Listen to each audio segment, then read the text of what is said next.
Je suis ravie, mes chers apprenants, de vous rencontrer pour un autre cours intitulé Le discours rapporté. Sûrement, vous vous posez des questions, c'est quoi le discours à rapporter? Je vous explique. Le discours rapporté, c'est lorsque une ou deux personnes parlent. Une troisième les écoute, par exemple, puis celle-ci qui les écoute nous rapporte ce qui a été dit, soit directement, soit indirectement. Directement, c'est-à-dire tel que les paroles ont été dites, c'est ce qu'on appelle le discours direct. Indirectement, c'est-à-dire tel que les paroles ont été entendues, c'est ce qu'on appelle le discours indirect. Prenons un exemple. Voici deux personnes qui sont en train de parler. Est-ce que c'est un livre intéressant? On va supposer que cette personne n'a pas bien entendu. Donc, elle demande à son ami, qu'est-ce qu'elle lui demande? La personne va rapporter ce qui a été dit. Elle lui demande si le livre est intéressant. Elle le rapporte bien sûr de manière indirecte, alors que là, on a le discours direct.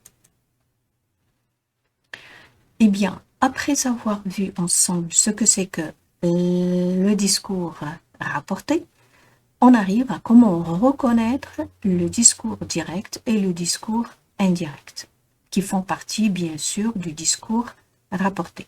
Parce que quand on parle du discours rapporté, on parle du discours direct et du discours indirect. Voici un tableau dans lequel je résume un peu les indices. Par exemple, au discours direct, on va trouver les deux points, on va trouver aussi les guillemets. Par contre, au discours direct, ils vont disparaître.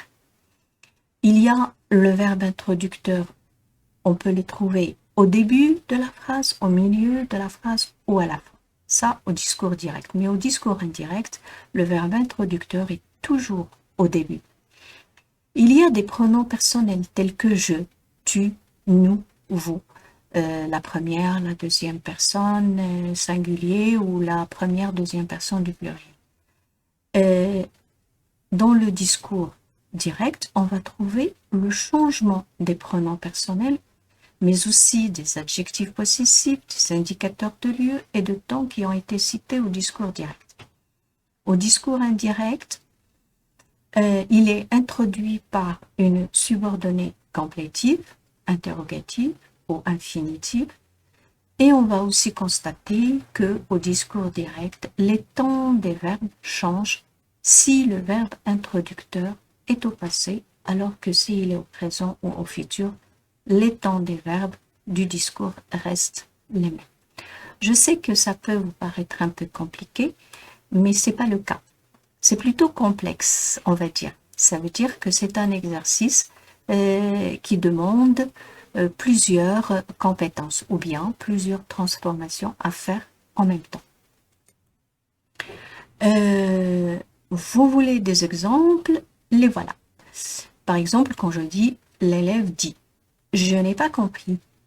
Ça, c'est le discours direct. L'élève dit qu'il n'a pas compris. Ça, c'est le discours indirect. Comme vous voyez, on a un verbe introducteur, on a les deux points, on a les guillemets et on a le pronom personnel je.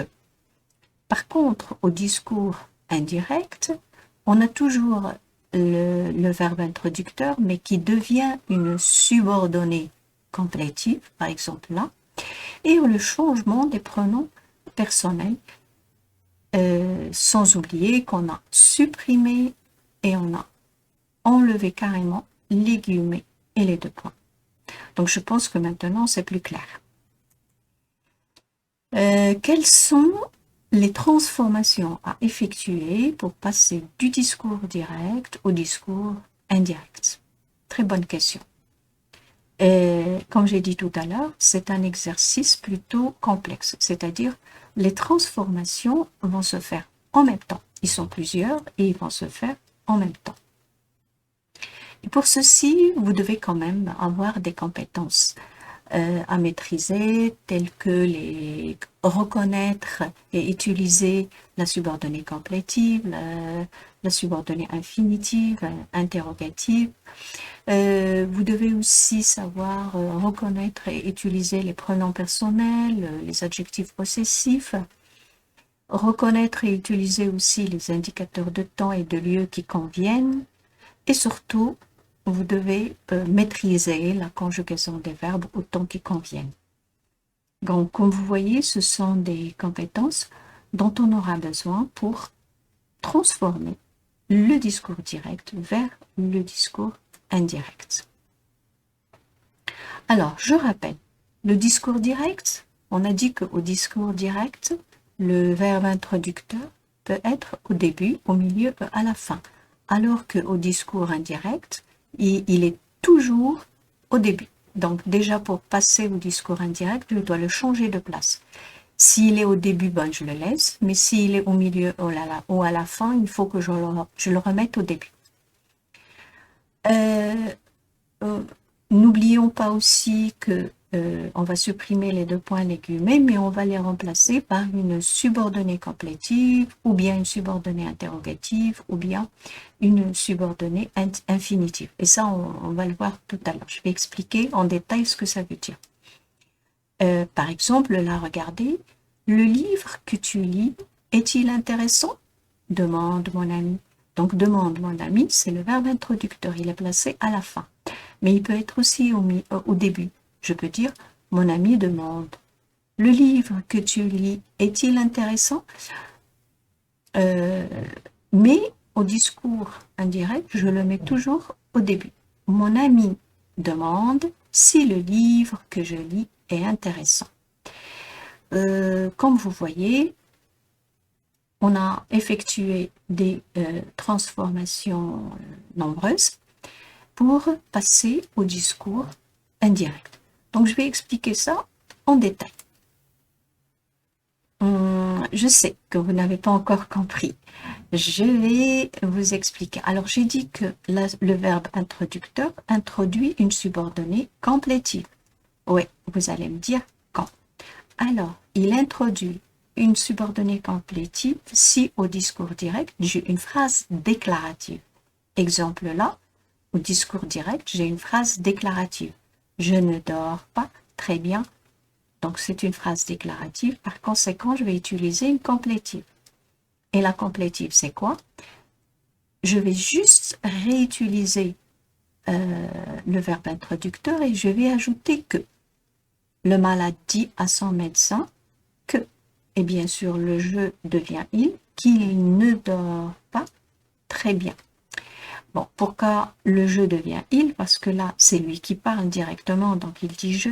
Par contre, là, c'est quelqu'un qui rapporte ce qu'il a dit, donc il parle de lui. Donc il va dire il. Alors, on a dit la complétive, si au discours direct, j'ai une phrase déclarative. Maintenant, il introduit une subordonnée interrogative. Si, au discours direct, j'ai une phrase interrogative, ça veut dire j'ai une question, comme là. Quand aurons-nous le devoir? Si j'ai une question, je vais utiliser, là j'ai ce qu'on appelle l'interrogation directe, elle va tout simplement devenir une interrogation indirecte. L'élève demande à son maître quand ils auront le devoir. Toutefois, concernant la subordonnée interrogative, j'ai des remarques à vous proposer. Alors, parce que vous le savez tous, que pour poser une question, j'ai plusieurs moyens. Je peux utiliser plusieurs moyens.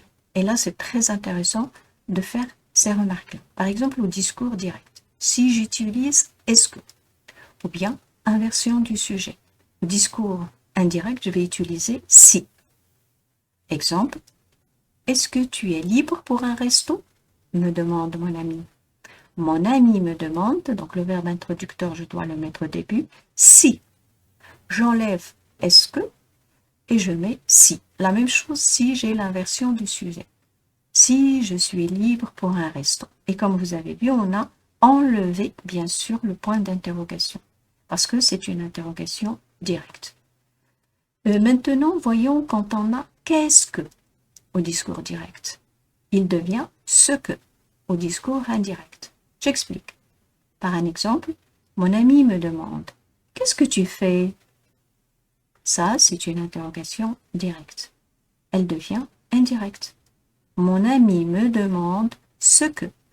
Donc, j'ai enlevé qu'est-ce que et je l'ai remplacé par ce que je fais. Mon ami me demande ce que je fais. Maintenant, j'ai d'autres moyens tels que à quel, quand, pourquoi, qui, comment et ainsi de suite. Au discours indirect, ils restent les mêmes. On va pas les supprimer. Par exemple, qui a téléphoné? Me demande mon ami. Mon ami me demande qui a téléphoné. Donc, je garde le même morphème interrogatif. Dans les subordonnées interrogatives ou discours indirect, attention, il n'y a pas l'inversion du sujet parce que c'est une interrogation indirecte. Exemple, ce livre est-il intéressant? Demande la dame. La dame demande si ce livre-là est intéressant, tout simplement. Donc, j'enlève l'inversion du sujet. Maintenant, voyons lorsque le verbe introducteur introduit une subordonnée infinitive. J'utilise la subordonnée infinitive si au discours direct, j'ai une phrase impérative. Exemple, le policier ordonne au conducteur « Arrêtez-vous ». Au discours indirect, je vais mettre le policier ordonne au conducteur, je vais ajouter de et je vais mettre le verbe à l'infinitif. J'aurai le policier ordonne au conducteur de s'arrêter.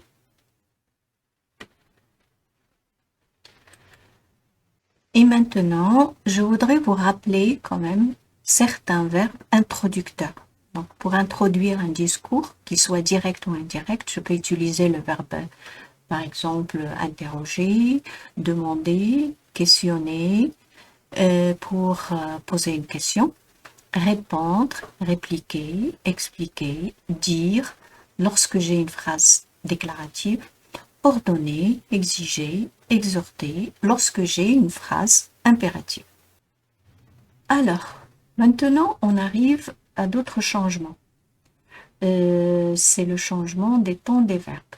On a deux cas qui se rapportent au verbe introducteur, c'est-à-dire c'est le verbe introducteur qui va déterminer s'il va y avoir des changements ou non. Le premier cas, si le verbe introducteur est au présent ou au futur, les temps des verbes du discours direct resteront les mêmes. Au discours indirect, ça veut dire on ne va pas les changer.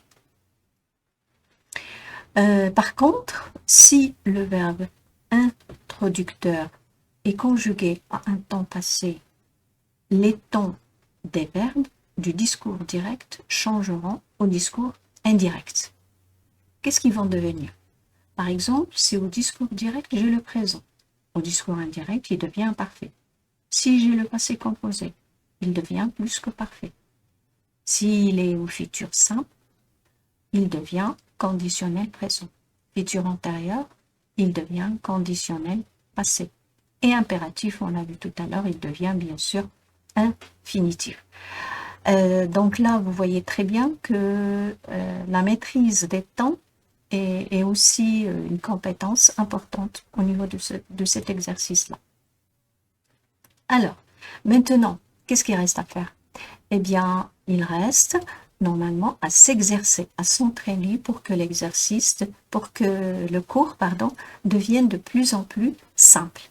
Ce sont des changements que vous devez faire en même temps, mais en vous entraînant et en faisant des exercices, vous arriverez bien sûr à vous améliorer et à comprendre comment on fait pour passer du discours direct au discours indirect. Alors, si vous n'êtes pas encore abonné à ma chaîne, je vous demande de vous abonner. Envoyez-moi un commentaire si vous avez encore des questions à me poser. Et n'oubliez pas de partager le cours avec tout le monde.